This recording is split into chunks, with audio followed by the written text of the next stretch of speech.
Welcome to Crystal's Bread. Today is day 5 of my sourdough starter tutorial. Day 5 is basically the same as day 3 and day 4.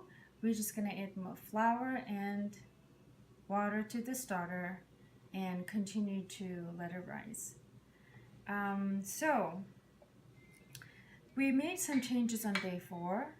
Now the water and flour ratio is 50 grams of water, which is like a quarter cup or 1/4 of a cup, and instead of 50 we're changing it to 60 grams of flour, which is 1/3 of a cup plus 1 tablespoon.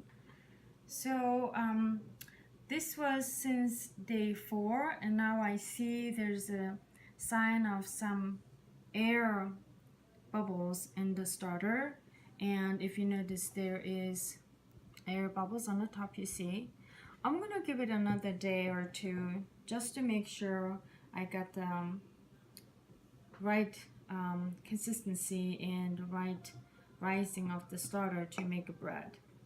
Now that we have almost to the top, so what I'm gonna do today is I'm gonna mix it together if there's any water separation. So the consistency is like this today. It is a little bit runnier than I was looking for, but it's okay. We're just gonna continue with this. So we're gonna take the half of the starter because it's gonna be full by the time I add more flour, and so I'm gonna leave 150 grams because we added 70 grams plus 50, that's 120. I'm taking out 120 out, so I should leave left with 150. Yeah, that's the 150 is ideal starter that you want to left behind every time you make bread. So this is how much you're gonna be always keeping in your fridge. It's not like we're gonna start the starter day 1, day 2, day 4 and 5 and make bread with all the starter we have and then start over again. We leave some behind. So this is gonna be like a mother starter, and then you just keep making bread with this, add and then always leave some behind, put it in your fridge, and then you want to refresh it once a week if you're not making bread. So I pre-measured 50 grams of water and 60 grams of flour.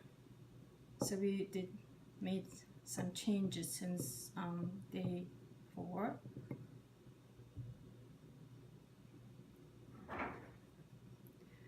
And we're gonna mix it. So we adding a little more flour than we started in the beginning, just to make it a little thicker. So, and we're gonna let it rise another day or 2, and then we're gonna try to make a bread with this starter. So for now, it looks like the consistency is like that. But once it's like, but if so. The book I was reading is also tells that if you don't see the signs, you can also refresh, feed the starter not just every 24 hours, twice a day. So we can try that too with this one. So we're gonna give it a day or 2. And for the cup, measured by the cup, why am I having like measured by a scale versus measured by cup is that I just want to show people who don't have a scale at home, it is possible to make bread without the scale, using just the cups.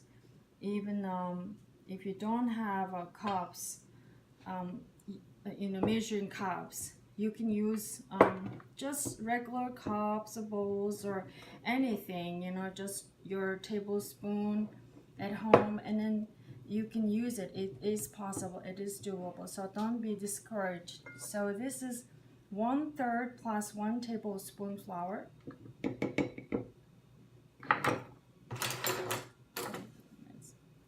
Go.